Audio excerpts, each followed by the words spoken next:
Yeah, it's going to have to be. Okay, we got that as well. Excellent.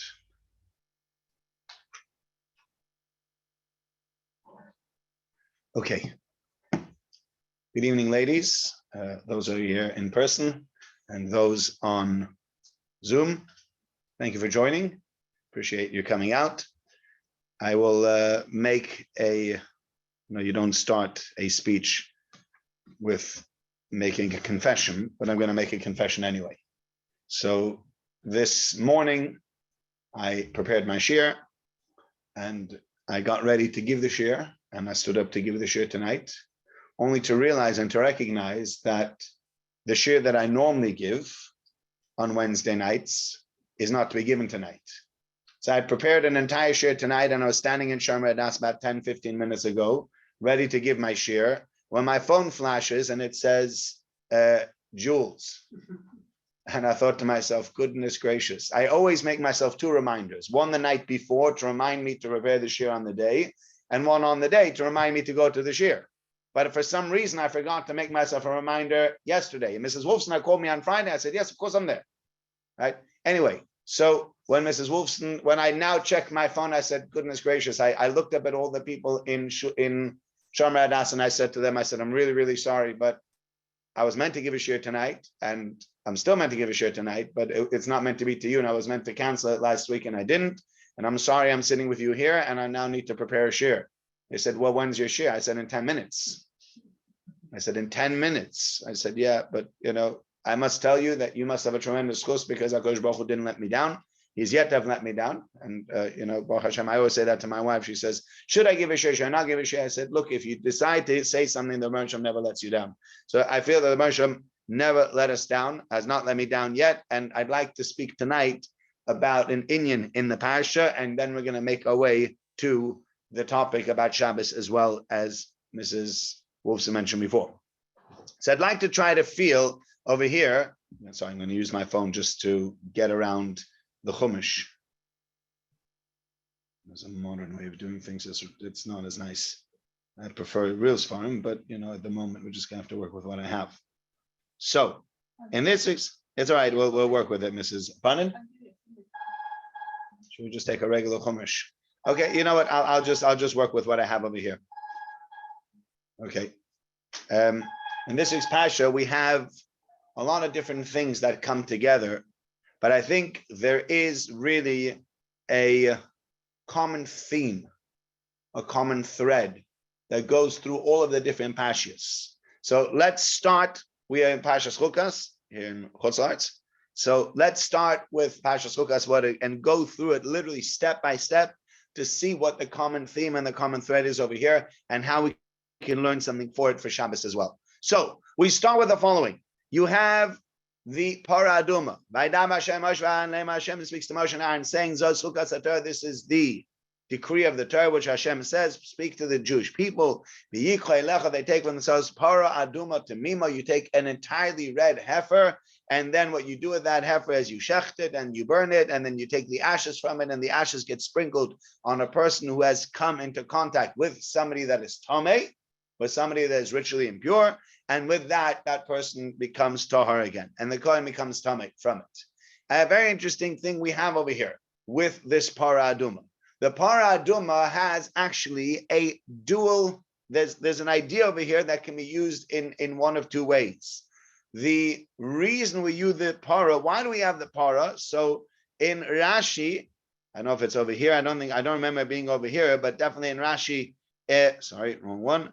In Rashi, there is one of the Pirushim. It says, why do we take a para? The para is Tava Ha'im, the Kaneach. Sorry, here we go.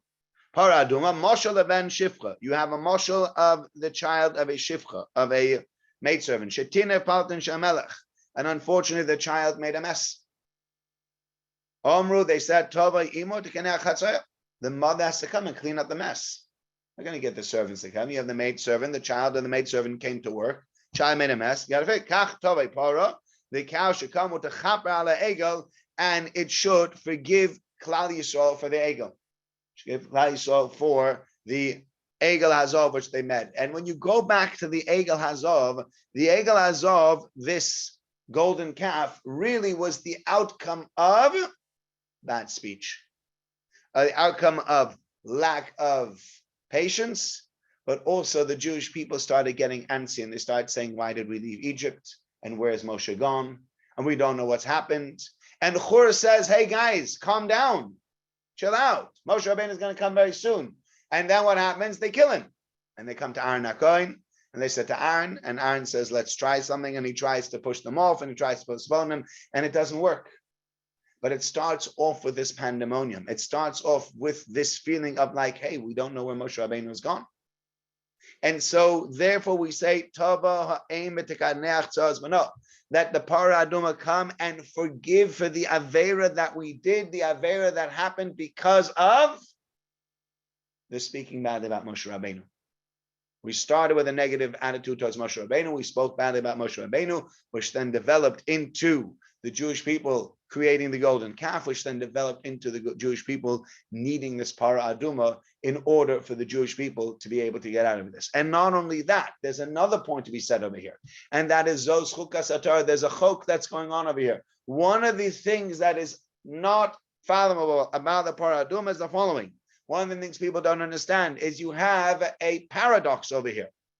The Parah Aduma, the Kohen that sprinkles the Parah Aduma's ashes onto someone becomes Tomei, becomes ritually impure, and the person who's having the ashes sprinkled on them becomes pure. It's a bit of a weird thing going on over here. So the Parah Aduma at the same time is purifying, and also the same action that's purifying, and you might even say, some people would like to call this, you could make a kavachomer over here. If the person is getting the ashes sprinkled on and becomes tar, if a person's already tamei, can become tar from it, a person who's tar certainly should not become tamei from it. And yet they do.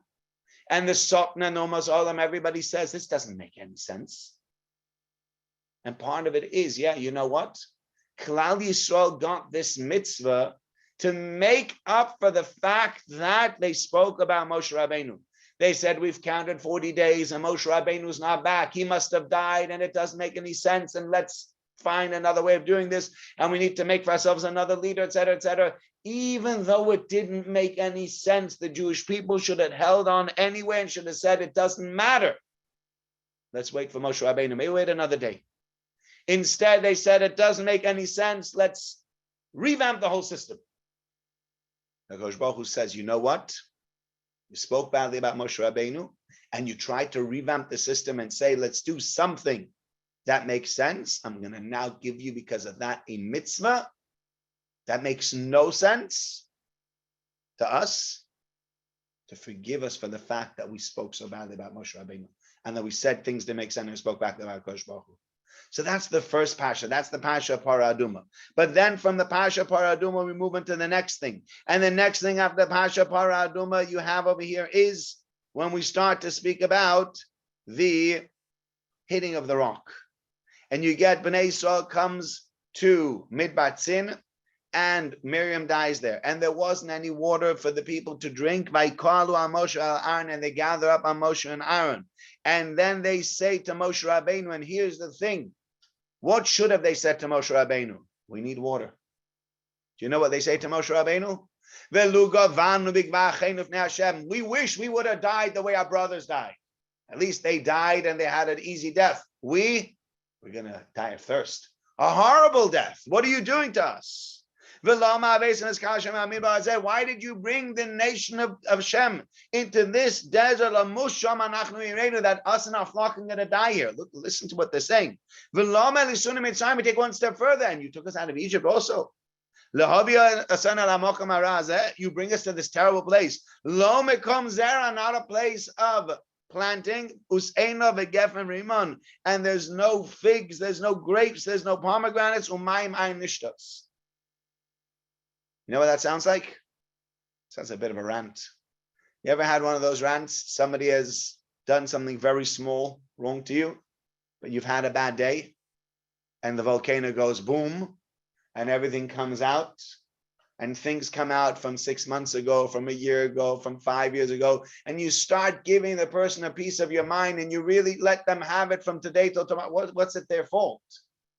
Hey, it's not even Moshe Rabbeinu. So it's like, Moshe, where's the water? He's like, I don't know, I'm not in charge. What do you want from me? What are you screaming at me for? But Moshe becomes the conduit and they say to Moshe Rabbeinu, wait, well, what's going on over here?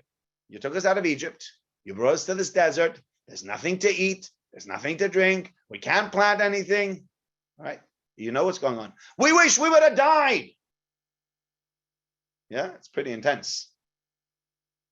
Very, very intense. It's that kind of talk. Unfortunately, nowadays there are a lot of people that there's this craze that has started going on where people think it'd be better to be dead than alive.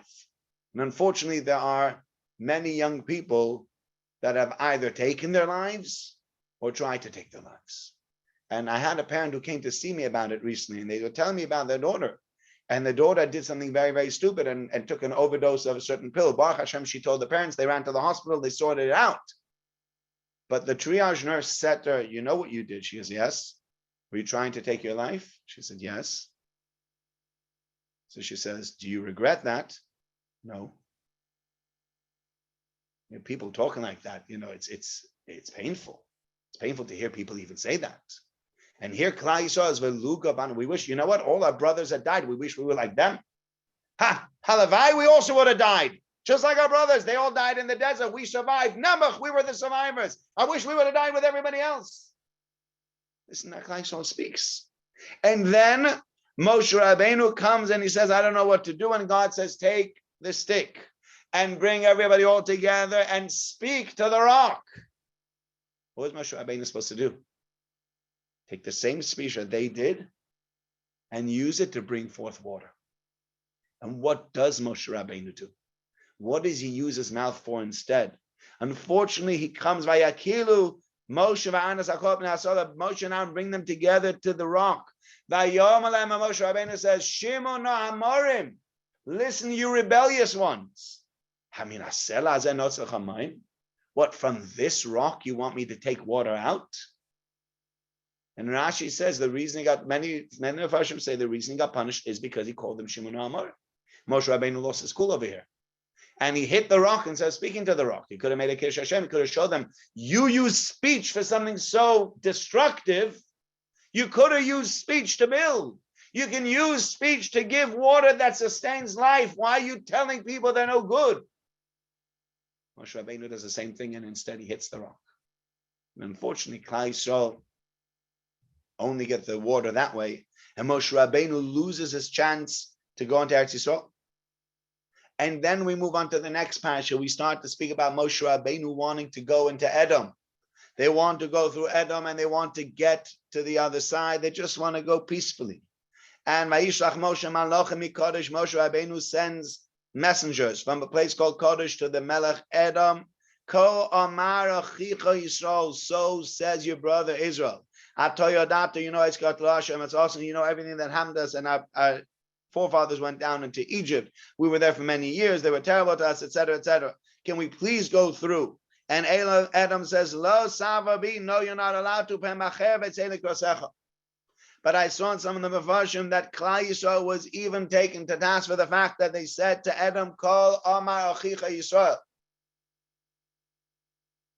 And some of them version asked a question, but we even see in the Torah it says that Lo Sasayev Adomi, you cannot get rid of an Edomite from joining your people. Ki Achichahu, he's your brother. So they can become part of the Jewish nation. Ammon and Moab cannot become part of the Jewish nation, but Edom can. Ki Achichahu. So the Torah calls him Achicha. The Torah calls him my brother. So how come over here we get over there called Achicha Yisrael? It says no, but we shouldn't have used the words Achicha Yisrael. Again, over here, there was a mistake that happened with speech. And from there, we move on. Right after that story, we get to Har HaHar. And HaKadosh Baruch Hu says to Moshe Rabbeinu and to Aaron in this place of Har HaHar, Aaron is going to die. And here, Aaron was one of the pinnacles of the examples of somebody who used speech properly. Because you look at Aaron, the Pasuk says in Pasuk Chav Tes, Parakov Pasuk Chav Tes, Vayiru kol ha'edo ki gava Aaron, the entire nation saw that Aaron HaKohen had expired, he had died. Vayifku Aaron shloshim yom. They cried for Aaron for 30 days. Kol Beis Yisrael. So Rashi points out here it says Kol Beis Yisrael. Every single Jew cried for Aaron, men, women, children. Whereas when it came to Moshe Rabbeinu dying, it doesn't say Kol Beis Yisrael. Not all the Jews mourn Moshe Rabbeinu. Moshe Rabbeinu was a leader. He was tough. You know the difference was between Moshe Rabbeinu and Aaron? Moshe Rabbeinu had to lead. And as a leader, unfortunately, I've had the experience also, you got to make tough decisions sometimes. You know, as a rabbi, you make decisions. Not everybody likes every decision you're going to make. Not everybody agrees with every decision you're going to make. And not everybody keeps it to themselves that they don't agree with your decision. What's the rabbi doing and who does he think he is? And this is not only his community. He has to realize this is what the people in the community want. And sometimes you're like, yeah, but this is Hashem wants something else. Like, that's not really what God wants. I understand that that's what the community wants, but we can't just do anything, right? Let's serve McDonald's, right? That's what community wants. Can't have that, right? That's also not what the community wants. I'm just saying, but like, you can't just come up with things. Moshe Rabbeinu wasn't liked in the same way as Aaron. Aaron was Ohev Shalom, Merodev Shalom. And you know what the Gemara tells about Aaron HaKohen? Look, listen to this, an unbelievable thing. That Aaron used to go to people, if there were two people that were in a fight, Reuven and Shimon. I've seen it again and again, how people are in a fight and neither the two sides are willing to apologize to the other. I'm not going to apologize. I just heard Dayan Steiner told me last week in the name of Dayan Ehrentreu. He says Dayan Ehrentreu used to say when people used to come for Din Torah, and sometimes the Din Torah was about 100 or 200 pounds, he used to say to each side, for me to adjudicate this Din Torah will cost you 5,000 pounds and you 5,000 pounds. And they would say, 5,000 pounds, the whole Din Torah is only for 200 pounds. Why are you charging us 5,000 pounds? He says, if you're arguing about 200 pounds, you can't come to some kind of resolution on 200 pounds, split the difference, find a way, you have such an argument. You have to come to Beis Din for 200 pounds, for 100 pounds. Not to make naught of money, right? 100 pounds is still money. But when you're in an argument with somebody about 100 pounds and you get into an argument so deep that you go to Beis Din to adjudicate over 100 pounds, it's not about the 100 pounds. So what's it about? My pride, my honor, and I want to be right. I'm going to show you you're wrong. I'm going to be the one that's right, and you'll be the one that's wrong. So Dayan Ehrentreu used to say, for money, doesn't cost so much. You want honor? Honor costs. For honor, it's going to cost 5,000 pounds a size. You want to prove you're right? Just to prove it to the other guy, you got to pay for it. You want that kind of cover, you're going to have to pay for it. Many times people just said, okay, you know what, we'll work it out ourselves. Because that's the truth. So Aaron HaKohen goes to one side of the argument and he says to them, do you know what I heard your friend say? I wish I could make peace with him. I'm so upset that I'm in an argument with him. I wish I could make peace with him. I don't know how to do it. I wish I could. But he's desperate to make peace with you if you just be willing to accept his apology. He's falling over himself to apologize to you. And then he went to the other side. He went to Reuven. He says, I just spoke to Shimon. Do you know how upset Shimon is that he's in an argument with you? He can't handle it. He's crying. He's sad. He's upset. He wishes you would accept his apology. And Reuven will meet Shimon and Shimon will meet Reuven and they'd come together and they'd hug each other. Of course, I forgive you. And Aaron made shalom between husbands and wives and between men and other men and between women and women. He was able to bring peace about how? By using his mouth in a way that he got people to understand. This person wants to apologize and that person wants to apologize. Look what he can do with speech. Look how you can take speech and create shalom. And so therefore, because of that, Vayivku also Kol Beis Yisrael, the husbands, the wives, all parts of the family, all cried out for Aaron HaKohen that died. Because he did the job of making peace, a job that even Moshe Rabbeinu wasn't able to do. And how did he do it? By using his speech. And right after that, Aaron HaKohen dies. We read the following. Vayishma Knani melech Harod Yoshev HaNegeb. We hear about the Knani sitting in the south. He came to argue. He came to fight against Yisrael. Vayish mimenu shevi. Vayida Yisrael neder Hashem Hayom, and Klal Yisrael makes a neder to Hashem, and they say, Im noson titen es am hazeh biyadi, if you give me this nation, ve'acharamti es hareim, and I will obliterate their cities. So Rashi says, what does it mean, Im noson titen es am hazeh biyadi? If you will give me this nation, say who it is. So they said there was a problem over here. The Jewish people were about to go out to battle, and they heard them speaking Canaanite language. So they said, oh, they're Canaanim. But they looked at their clothing, and the clothes looked like Amalekim. So they're like, don't know what these are. Are these Amalekim because they dress like Amalekim? Or are they Canaanim because they dress like Canaanim? I don't know who I'm dealing with. One or the other. So it says, we daven esa amazeh. Give over this nation. You know, I always laugh when I think about this. This sounds almost like, I don't know if you've ever been to the mountains. You ever go to the mountains, especially in Switzerland, you find some of the Hasidim over there, they're wearing a little peak cap. And then nobody knows you're Jewish. That's it, incognito. Not the bekisha, not the long beard, not the payas, it all goes out the window. That little cap in hiding, right? And that's what it is. You can't put on a little cap and go, you know, I can't help it. I look Jewish. You know, even if I were to wear a normal hat, I still look Jewish in this getup. Yeah, put on a t-shirt and shorts and whatever, maybe okay, I won't look as Jewish, but certainly the way I look right now, anybody would see me as a Jewish guy walking around. So put on a cap's not going to help me. That's what they did. That's what the Canaanim are doing. They're dressed like Amalekim and they're talking Canaanite language. It doesn't help. You still dress Amalekim. I don't know what to say. Amalekim, Canaanim, im noson titan es ha'om hazeh biyadi. HaKadosh Baruch Hu, place this nation in my hand. Again, seeing how important it is when you daven, when you use your mouth for tefillah, to use it and to use it correctly. Don't just say, oh, whatever, it doesn't make a difference. Hashem, it's Canaanim, it's this one, it's that one. Whatever I daven Hashem, you listen anyway. No, it makes a difference. It makes a difference when you want to talk properly. Talk correctly to HaKadosh Baruch Hu. You're using your mouth in the right way. And then we move on to the next pasha again. Vayisum ha'ara derech Yam Suf. Lizbov as Eretz Edom. They went around from Har around the Yam Suf. They trying to go around this land of Edom. People are losing patience. And when they lose patience, people start screaming at Moshe Rabbeinu and at God. And they say, why are we supposed to die in this midbar? We have nothing to eat. There's no bread. There's no water. And we're sick and tired of this insubstantial bread. Talking about the mum. Again, using their mouths incorrectly. And you know what HaKadosh Baruch Hu says? He sends snakes. The snake was the first one, Lashon Hara, the snake. All of that has to do with the snake.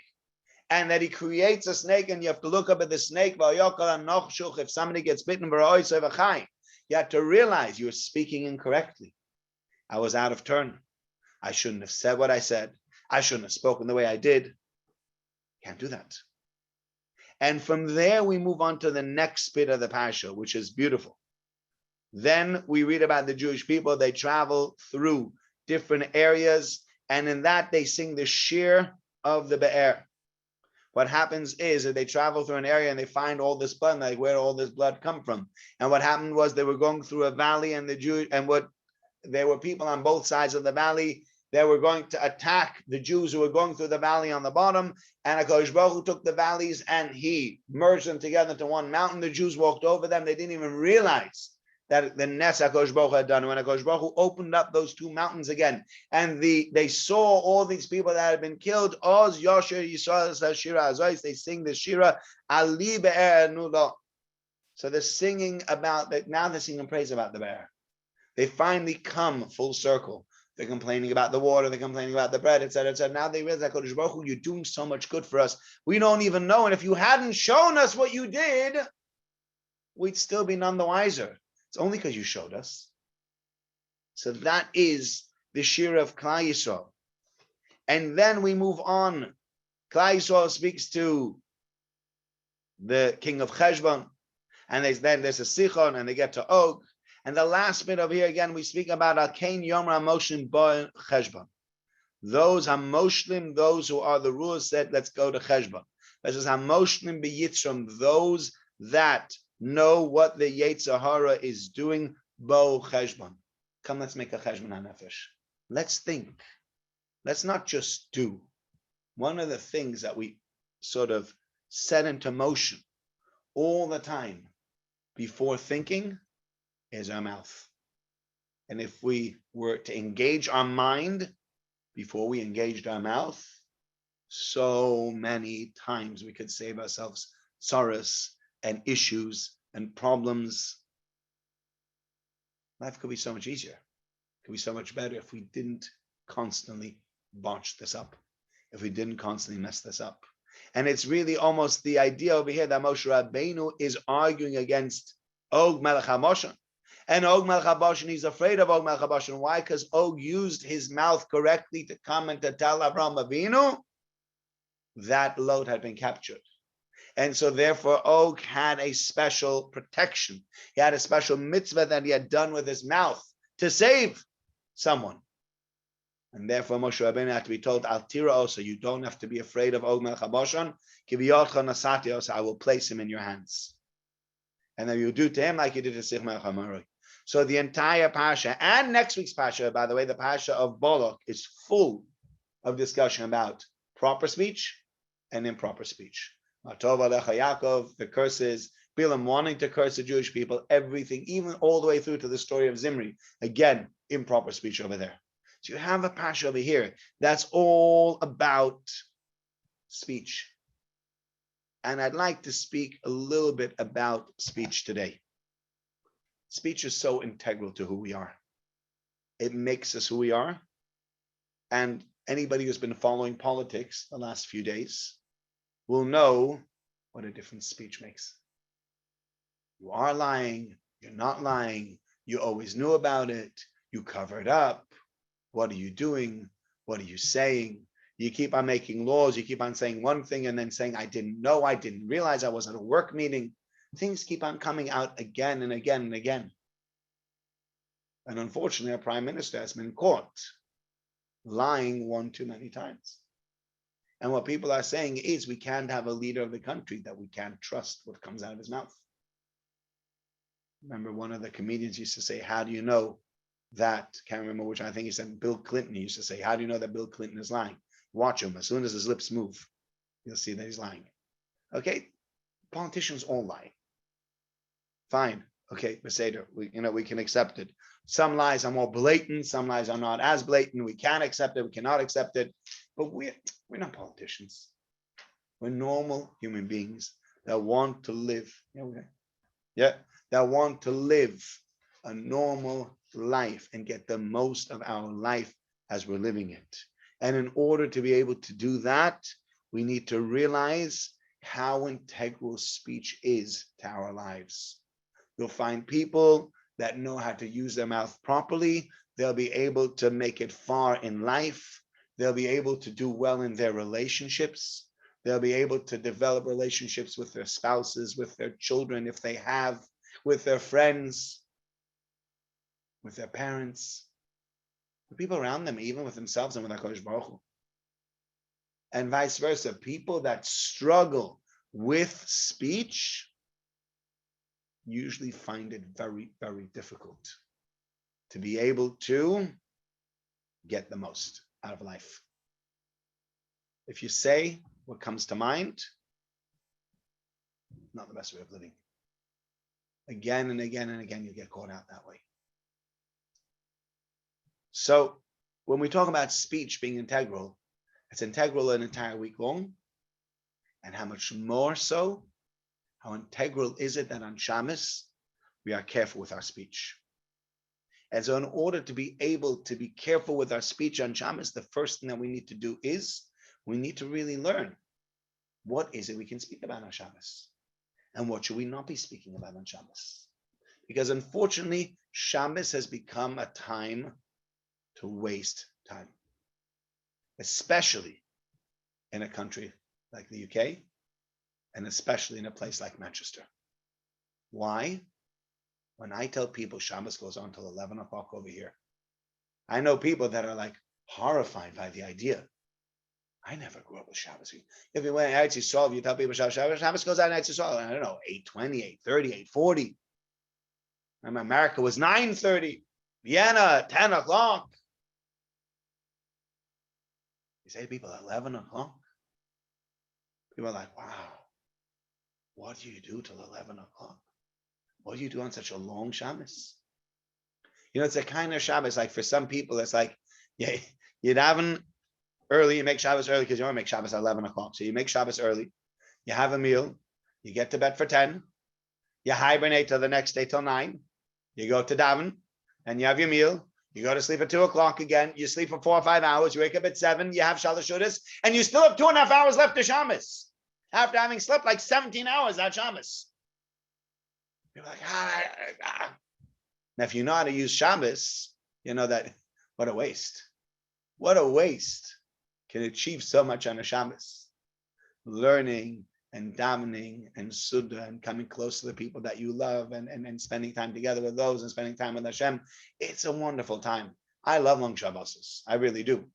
And we get to do plenty. We have a, Friday night Suda, no problem. We can take our time. Then you sleep, you have a davening, you have kiddush, we have a suda with my kids, have a rest. I learn with my kids. I prepare shiurim, I give a shiur, I learn my chavrusa, which I'll show with the kids. It's great.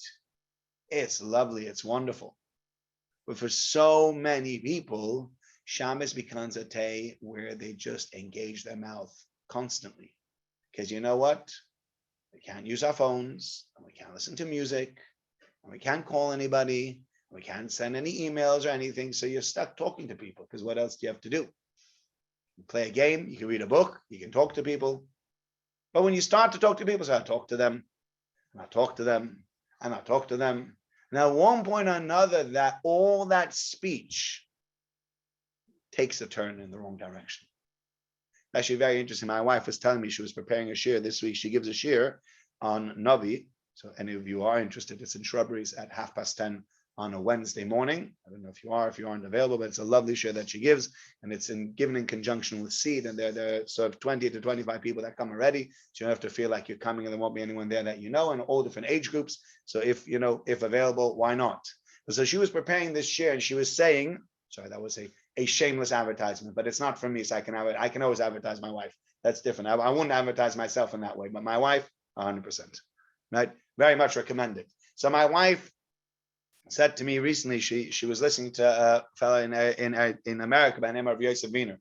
Yosef Wiener, well-known Rav and Posek in America, and he said one of the issues that people have on Shabbos, he says he knows people that on Shabbos, as soon as their meals start to take a turn in the wrong direction, they just try to shorten the meal and try to finish it.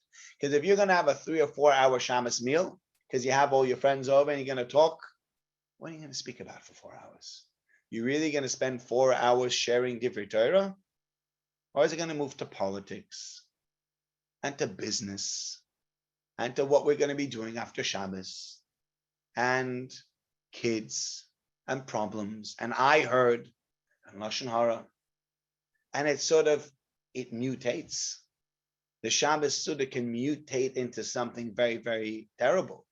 And so he says he knows people that try to keep the Shabbos Suda short, not because they don't enjoy the Shabbos Suda, because they know if I don't put a plug on it, if I don't put a lid on it, if I don't put a timer on it, who knows what's going to happen at the Shabbos Suda? Who knows what we're going to end up speaking about? And these are really things you have to see. You don't speak business on Shabbos. You want to get the most on Shabbos, you don't speak business on Shabbos. It's very interesting. I remember I have had it. I've had it sometimes with people.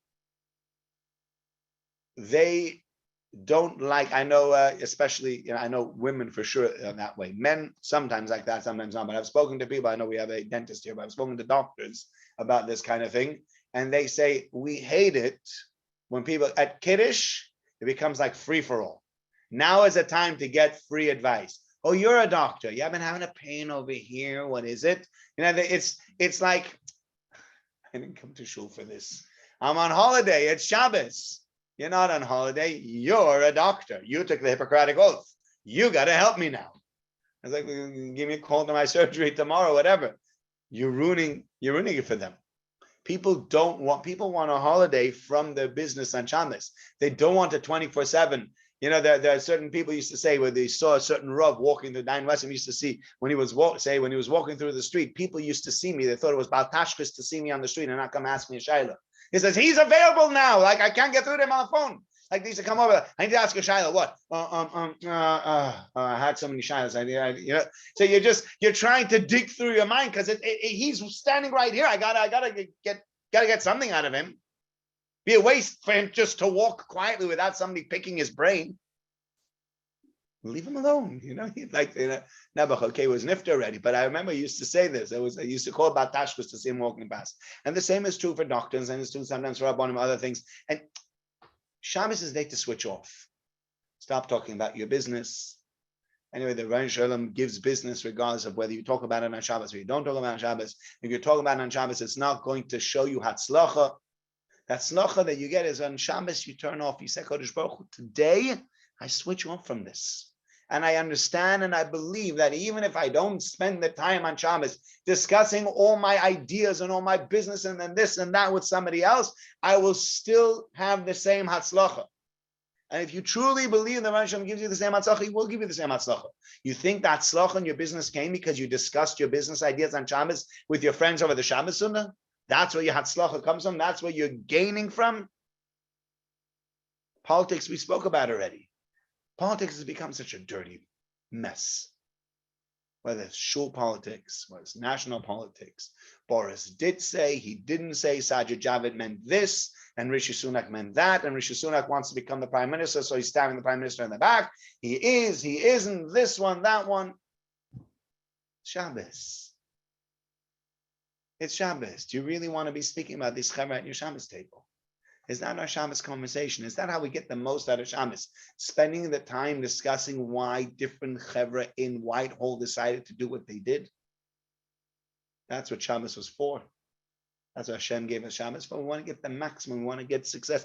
To be successful on Shabbos means to be focused on Shabbos, not to be focused on rubbish.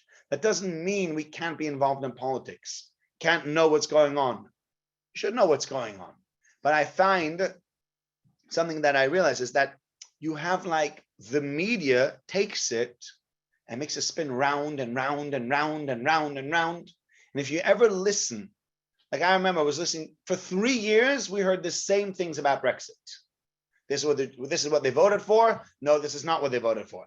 The British people know exactly what they're doing. The British people were never given a mandate and told exactly what was going to happen. The same thing back and forth. You have to wear a mask. You don't have to wear a mask. People are being reckless. People are not being reckless. People are missing their families and the mental health problems. People are going to die if we don't keep them apart. The same thing for days and days and days on end. They talk and talk and talk and talk about it. So fine. We will have the same prime minister tomorrow morning. We won't have the same prime minister tomorrow morning. Very interesting question. Good question. Be interesting to know if tomorrow he will be or won't be out. Fine. But how much time do I need to spend on that? You turn on the radio or you check the headlines, you read through them. I know now he did survive, he didn't survive. Move on with life. People get so stuck in. No, it's their economic policy that created the inflation, and because of the inflation and because of what's going on in the Ukraine, so therefore our petrol went up and the cost of living crisis, you go round and round and round in circles. And I think the cost of living crisis because no, but I think the government needs to do this. Now, what you're saying is not, you're even part of the government? They're even going to take your opinion into consideration? You didn't make it not to the primaries. You didn't make it to the secondaries. You're not part. You can go speak to your MP if you really want to. If you really want to make a difference, go speak to your MP. If you get time and they go, very interesting. Thank you so much for coming to see me. They walk out, idiot. Who's next? Yeah. I don't know that they're interested with it. Every Tom, Dick, and Harry shows up and wants to tell them exactly what's going on in their life and what they think. Oh, shkaya. We needed you from Prestridge or Broughton Park to come up with an idea to sort the national budget. Because all those clever people down in Westminster have no idea. Only you knew how to fix it. It was like the Israeli taxi drivers. Yeah, they're all prime ministers that just happen to drive a taxi for a living. But they're all Benson prime. But you're not prime minister. You're nowhere near. You're talking, you're wasting your whole Shabbos with that. Throwing out the Shabbos. Lashon hara. People start talking, I mean, again, you start saying about this one, about that one. But I heard, no, but that's not what I heard. I heard the story slightly differently. Oh, and then it becomes like a one-upmanship. but I heard something else. And you know what I heard about this person? And you know what I heard about this person? And it gets worse and worse and worse. And you finish with Reuven, you move on to Shimon, because there's a shul full of people to speak about. We've only spoken about one so far, or one family. There's lots more families you can get through. Plenty we can say about everybody out there. You could sit an entire Sunday and talk about people. It's very easy. And it's very easy to just lose yourself and end up that way. But you want to get the maximum amount of Shabbos. Achieving success on Shabbos means not getting dragged down into all of this. I'm not talking about stocks, and not about petrol, and not about politics, and not about Lashon Hara or anything else I shouldn't be speaking about. Shabbos is a day where my day is different. My entire day revolves around Kedusha, family, Torah, and mitzvahs. And it becomes a different Shabbos. So you say, but Shabbos is still 11 o'clock at night. It's so hard. Find a way. You have to learn. I mean, it takes time. I don't think that when I moved back to Manchester, I appreciated a Shabbos till 11 o'clock at night. I think I'll be honest about it. It's not like, oh, this is great. It takes time to get used to it. It takes time to get into rhythm. It takes time to be able to do the things that you like to do and feel that you're really getting out of Shabbos you're getting a beautiful experience out of Shabbos. But nothing in this world will ever give you the maximum benefit without investing in it. That's for certain. Never will you get maximum benefit out of anything in this world without putting in work. So you say, well, Shabbos is going to be hard, yeah? So is everything else in life. Do you want to get a job? It's not easy. You want to stay in your job? Not always easy. You want to get married? It's not easy. You want to have children? It's not easy. You want a relationship with Hashem? It's not easy. None of these things come easy because they came easy to be worthless. All the things that come easy are worthless. It's only when you have to work for it that it really belongs to you. Only then is it really something great. And Rabbi Yerucham says mitzvahs can be used as a tool. He says you can use mitzvahs. Mitzvahs are a tool for us. Shabbos is a tool for us to get closer to Hashem. Different mitzvahs that we have are tools for us to be able to achieve certain things in our life. Shabbos is a tool to get closer to Hashem. How do I get closer to Hashem? Start with the right speech. Start with changing around the way you talk on Shabbos. Because the way you talk on Shabbos will make all the difference between a Shabbos that is infused with Kedusha or a Shabbos that at the end of Shabbos is like, that was empty. I don't know what we did this day. What did we do today? Nothing. We schmoozed. We spoke. So we sat 25 hours. We wasted 25 hours on whatever it might be. Baruch Hashem, we made it to the end of Shabbos. You don't feel Baruch Hashem, we made it to the end of Shabbos. You should feel Shabbos is wonderful. Shabbos is an opportunity. Shabbos is not to be wasted. And yeah, it takes work. But when you know what the work is, and you're able to say, I'm going to use this Shabbos to become a greater person, you can become a greater person from it. Shabbos has the ability and the power to change us around, to become different people, if we know how to use it. And the first tool to use is your speech. Start talking properly on Shabbos. Stop wasting time with idle chatter and all sorts of rubbish on Shabbos. And watch and see the maximum success you can get from your Shabbos. Thank you. Any questions, comments? Yeah, I have please. 2 questions. Yes. You said that because of the Eagle and God, because it didn't make sense. They didn't wait for they got a reward. No, that was to make up for it. The mitzvah that they got was to make up for the fact that they were. Right, Naomi Halpern said thank you too. She wrote a message over here. The mitzvah that you got on the mitzvah that they got was sort of to make up for the fact that they felt something didn't make sense to them, so they couldn't manage it. So Kodesh Baruch Hu said, now I'm going to give you a mitzvah that I'm telling you from the outset doesn't make any sense, you're going to have to keep it anyway. And that's going to be sort of make the Jewish people trying to improve on that issue.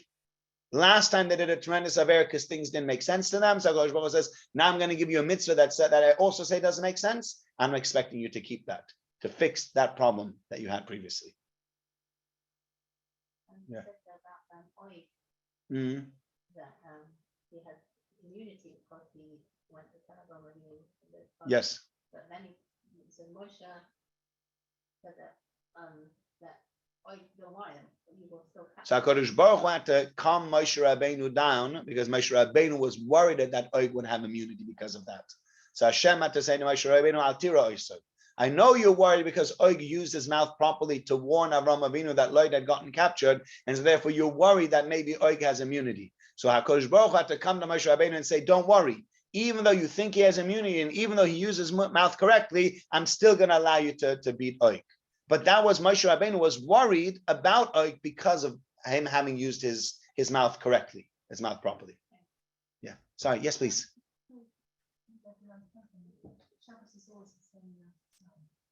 Correct. Shabbos is always the same amount of time. What I would say is as follows. When Shabbos feels a lot longer in the summer than it does in the winter, even though Shabbos is not longer in the summer than it is in the winter.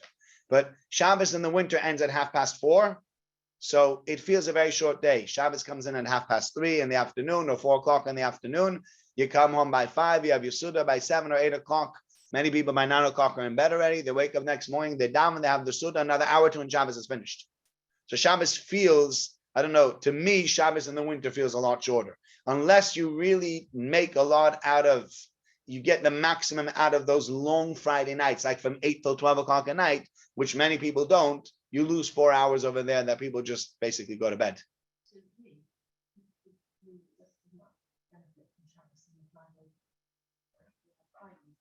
Yes, they could. Yeah, people, yeah, absolutely. You could maximize Shabbos even in a winter Shabbos, absolutely. But I think it means sort of being willing to, I think because it's light out, it's easier for us Shabbos in the summer for us to maximize, because it's Shabbos afternoon, it's 8 o'clock, it's 9 o'clock, but it's still light out. Even 10 o'clock is light out. People are going to friends, people are walking around, they're going to eat the shlishas together with each other. Whereas on a winter Friday night, it's cold out, it might be raining, and it's 8, 9 o'clock at night, and it's dark. You say, forget it, I'm just calling it a night. So it's just, you're right, there's no difference. It's the same challenge, just I guess it has a different flavor. It's the same challenge, but I think the reason why people don't make the most out of Friday night on a winter Friday night is because it's dark and cold out, so people just call it a night and go to sleep, which they don't do on the summer Shabbos because it's so light out. I think it's also longer because most people wouldn't start Shabbos at 10 at night. They would bring it in early. Yes, so that is also true. If you bring it in early at 7:30 and Shabbos goes out at 11 o'clock at night, so Shabbos really has been for you nearly 27 and a half hours rather than 25 and a half hours. So it is, nobody brings in Shabbos, even if you brought in Shabbos early in the winter, it would only be 20 minutes earlier than it was if you brought in Shabbos regular time. But you bring in Shabbos early on a summer Shabbos, you could add another 2 hours to Shabbos or so. So that's the other thing that would make Shabbos longer. Yes, please. Were the people who murdered Hur, were they punished? The people who murdered Hur, were they punished? I think they were part of the people that created the Egel. So I think in general, yes, they were punished. It's interesting, the whole story of Hur being murdered is not something that is actually written straight out in the Torah. It's only something that we learn from the Medrash. But I would guess that they were punished as part of those people that were the idolaters of the golden calf. But there's no mention of it. It's an interesting question. I don't know. Right, thank you very much. Okay. Thank Rabbi Eisenberg for a very interesting speech. The next year will be Wednesday,